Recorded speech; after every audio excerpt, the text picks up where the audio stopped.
ইসরায়েলের আকাশে হুতিদের ক্ষেপণাস্ত্র আর পাকিস্তানি ক্রু বহন করা ট্যাঙ্কারে ড্রোন হামলা। উত্তপ্ত মধ্যপ্রাচ্যের সর্বশেষ আপডেট জানাচ্ছে এখনই।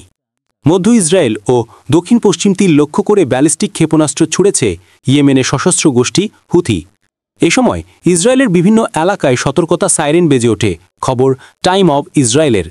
সোমবার 29 সেপ্টেম্বর ইসরায়েলের সামরিক বাহিনী জানিয়েছে, ইসরায়েলকে লক্ষ্য করে ছোড়া ইয়েমেনের হুথিদের একটি ব্যালিস্টিক ক্ষেপণাস্ত্র আকাশ প্রতিরক্ষা ব্যবস্থার মাধ্যমে সফলভাবে প্রতিহত করা হয়েছে।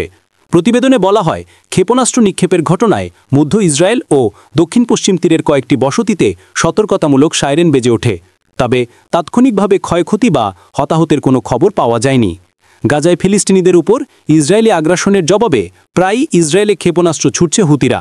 জবাবে ইসরায়েলও ইয়েমেনে বিমান হামলা চালায়।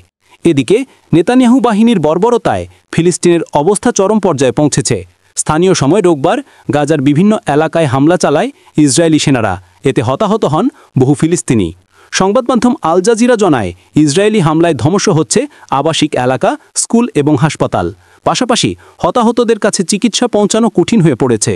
পাকিস্তানি ক্রুবাহী ট্যাঙ্কারে ইসরায়েলের ড্রোন হামলা। পাকিস্তানি ক্রুবাহী একটি তরলীকৃত পেট্রোলিয়াম গ্যাসের ট্যাঙ্কারে ড্রোন হামলা চালিয়েছে ইসরায়েল। ট্যাঙ্কারটি চলতি মাসের শুরুতে ইয়েমেনের একটি বন্দরে নোড় করা ছিল। পাকিস্তানি স্বরাষ্ট্রমন্ত্রী মহসিন নাকভি গতকাল শনিবার 27 সেপ্টেম্বর এ তথ্য জানান। খবর দ্য ডনের। সামাজিক যোগাযোগ মাধ্যম এক্সে মহসিন নাকভি লেখেন, একটি এলপিজি ট্যাঙ্কার যেটিতে 27 ক্রু, ক্যাপ্টেন মুক্তার আকবর সহ 24 পাকিস্তানি, 2 জন শ্রীলঙ্কান এবং 1 জন নেপালি ইসরায়েলি ড্রোন হামলার শিকার হয়েছে। ট্যাঙ্কারটি রাস আল এসা বন্দরে গত 17 সেপ্টেম্বর হামলার কবলে পড়ে।